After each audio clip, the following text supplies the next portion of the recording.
Hello, friends, and happy Tuesday. I hope you're having a beautiful week. I hope you enjoyed Father's Day weekend. Of course, welcome to here. A very special show, of course. Level Up Live and joining us on many social media platforms. Always great to join you here on this live discussion. Let's get started. Welcome to Level Up with Winnie Sun.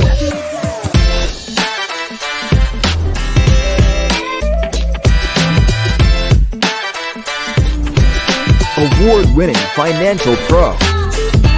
Get ready. Level Up with Winnie Sun. Well, hello, friends, and welcome to the show. Yes, I'm Winnie, your host and award winning financial pro, a Forbes and CNBC contributor and CNBC council member. And yes, we are streaming here live on many different social media platforms. So jump in, say hello, introduce yourself. A big, of course, thank you to Vicky and Joshua and Samir and Kim and Paul, I think of this week for sharing our show. We truly appreciate it. The market is still currently open, but it's been kind of an up and down day. The Dow is currently down, actually, it just went positive. The Dow is currently up 15 points. The Nasdaq's up 9.5, and S&P 500 up over 10 points currently as well.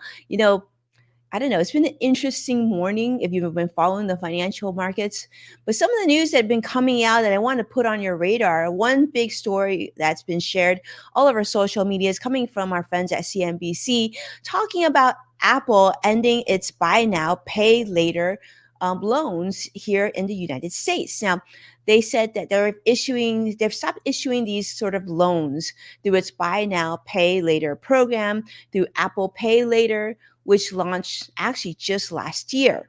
So they're saying new installment options will be coming starting later this year, but Apple Pay will offer these installment loans through third-party companies such as Affirm and credit debit card issuers such as Citigroup. But the new installment options will be accessible now, not just here in the United States, but globally. So unlike Apple Pay Later, which was at that time just available here in the United States. So this is sort of a big shift, indicating that not all new fintech features from Apple are going to hit a home run, but that they're really trying to align to their overall strategy and figuring out when it makes sense for them to do it themselves and when it makes sense to, of course, collaborate with other financial companies. But users who have existing Apple Pay Later loans are still able to manage and pay their loans using their current features. But Apple's saying they really want to just really focus on Apple Pay, ensuring that it's secure and there's private payments and all that. So let me know what you think. Like, did you ever use the Apple Pay Later system? Was it easy to use?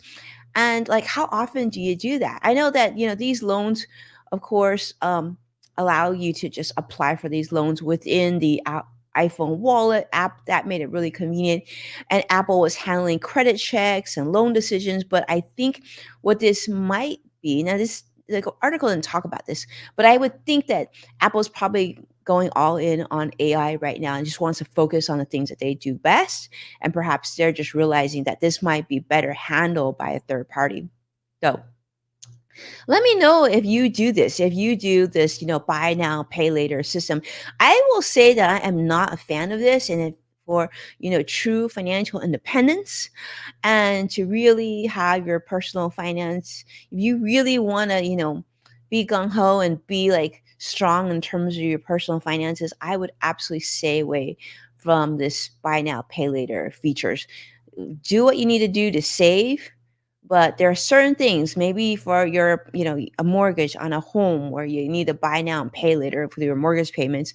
And possibly, I say possibly, for a car, but I say the majority of the time it is best to save up and then buy the car or any other expenses or things that you need to afford. Try making this buy now, pay later be an absolute last resort, with the exception of, I think, mortgages and possibly a college education. Those are probably my two maybes, okay? House for sure. student loan maybe. But okay, let's continue on. I want to talk about Tesla and how they're seeking legal approval because if you haven't heard already, Tesla has is now currently challenging a Delaware judge's decision to void Elon's like mind-boggling huge compensation package, citing a recent shareholder vote, of course, two-third vote in fact, that agreed to Elon's huge compensation program. Tesla is arguing that it was a shareholder vote which occurred last Thursday, which significantly affects the Delaware court's previous judgment, and that this should be considered in the legal proceedings. Now, understand it wasn't like everybody agreed to this whopping huge billion plus deal, but they're saying that shareholders did decide that this was something that they felt was okay, was acceptable, and yet the courts ruled in January that Elon had influenced the 2018 process for his pay package, and that Tesla failed to fully inform their shareholders about the ease of achieving the compensation targets. So Tesla's board said that they formed a special committee to reassess the pay package, and that this concluded that in the shareholders' best interest, it was best to keep Elon happy and to pay him quite a bit of money. So, in order to rectify past deficiency, Tesla provided shareholders with extensive disclosures this time, including a 200-page opinion page report as well. Now the Delaware court must determine whether the legal fees for the shareholders' attorneys, the plaintiffs seeking about $5 billion in Tesla stock, while Tesla suggests a payment of approximately $13.6 million. Tesla plans to appeal this ruling to the Delaware Supreme Court, pending a resolution, of course, on legal fee issues as well. So, yeah, craziness. It never gets boring. But then, I read an article just this week talking about, well, what would shareholders feel about Tesla in the potential that Elon was no longer part of Tesla? Would it still be as interesting of a story? So that is only for you to answer. I don't have the answer for you today. But let's continue on. We're going to talk about McDonald's. McDonald's is also making changes on their front. I thought this was an interesting story because you know how all these different companies are going all in on AI? Well, this one's slightly different in that, well, they are suspending their AI drive-through ordering amid some challenges that they've been having with their customer base.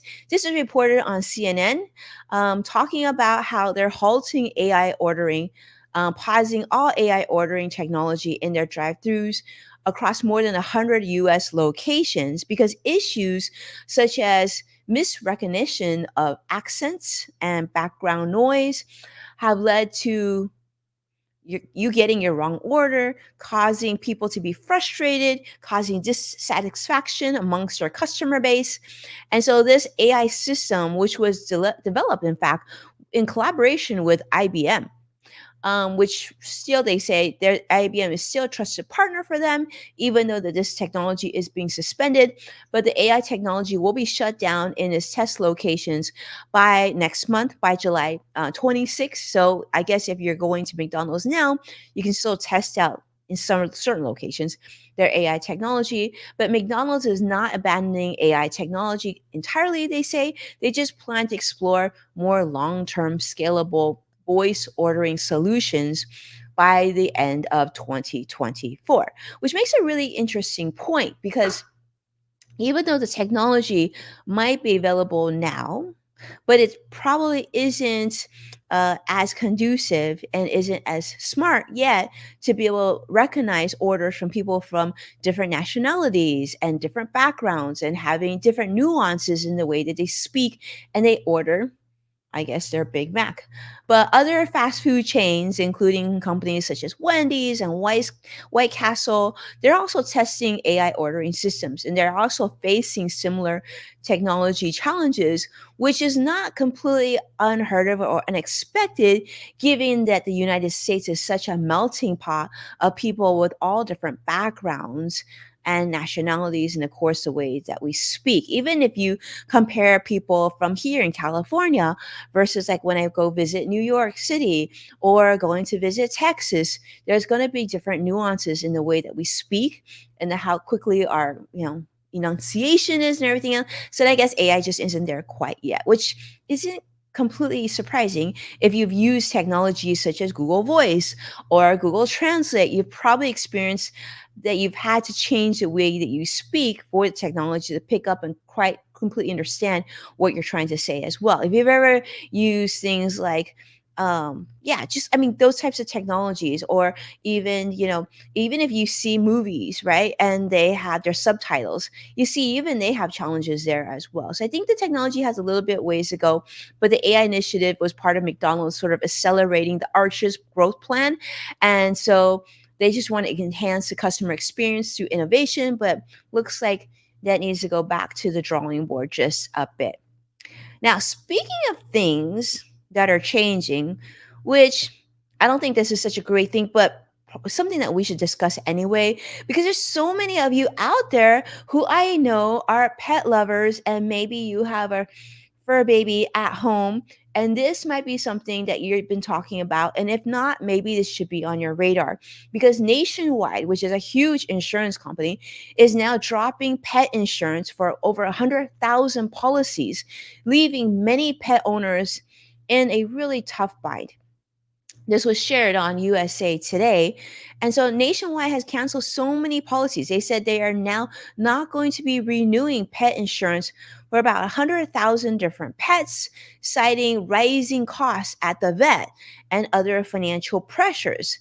So many of these affected policies are unfortunately for older pets who have pre existing conditions, which are just really difficult to insure elsewhere. So a lot of these pet owners are in a really big bind right now.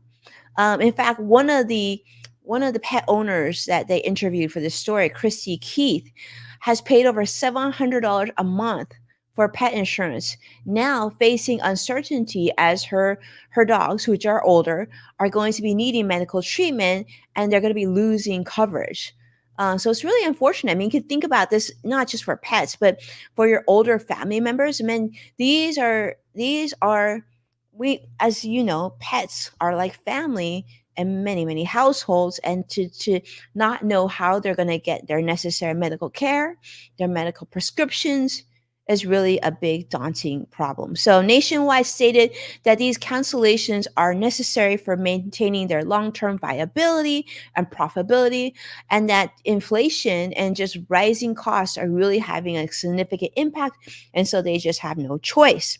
So pet owners aren't just going to sit back and wait for this to happen. In fact, owners are now organizing, with some even considering legal action against Nationwide. So affected owners now have formed a Facebook group to discuss their options. So if you are one of these 100,000 owners of this, pet owners who have had Nationwide pet insurance, do know that they are, I guess you're meeting on Facebook and you can meet them there.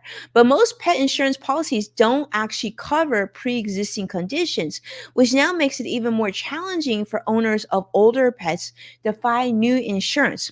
So maybe this is what the solution is unfortunately those of you who have pets and your pets are younger, which I know Curtis, our creative director, who is on the show, does have a younger pet. Maybe this is something, if you're thinking about, maybe you got to get this early on. And unfortunately, that also means you're paying premiums for much longer too. And you may not need that sort of coverage when your pet's still younger and still in better shape. So experts are suggesting alternatives like saving in a high yield account for pet care and finding a vet who's willing to work out payment plans. So this is a great idea. And I will say, obviously, Not everybody's able to do this. But if you have the ability to do so and your pet is younger, it would make sense to meet with a financial advisor, financial firm to discuss different options that could in a way that you could potentially invest and maybe self-insure for your older pet in the future, and then making sort of that savings earlier rather than later. No different than if you were saving for your retirement or saving for your child's education, knowing like how long before your pet could potentially start to need higher medical expenses. You can try to self insure, if not all of it, but a portion to kind of help with costs a little bit. But these cancellations are going to be varying by state. So definitely look if you are insured with Nationwide or any other insurance company, it probably makes sense to go ahead and check up on your policy and just to see if there's anything that you can do to ensure that you won't be dealing with an unexpected cancellation. So these policies are being discontinued due to economic pressures, but nonetheless make sure to know what policy you have, and of course to make those calls if you need to see if there's any other options available to you. And with that, let's take a look at the market. All right, green across the board again. Dow is currently up 10 points. Nasdaq's up 12 points currently, and the S&P 500 is currently up 11 points. And with that, please hit the like button and subscribe to stay updated for all the latest business content, all the biggest trending topics, and watch full episodes of Level Up previous episodes at NASDAQ, Amazon Fire, Samsung, LG, Roku, and many other streaming platforms. And thank you so much for everybody who's been sharing this show online. And for those of you who want to and you're brand new to the show, make sure to tag at Winnie Sun to show your support so I can also thank you in a future episode. Thank you so much, Debbie, for doing everything that you've done. Renee, we really appreciate you. And of course, to listen to Yes Factor with Winnie Sun, this is a podcast on Apple Podcasts and produced in conjunction with the LinkedIn Podcast Network. With that, be well. I'll see you again this week. Have a beautiful day. Take care now. Bye bye.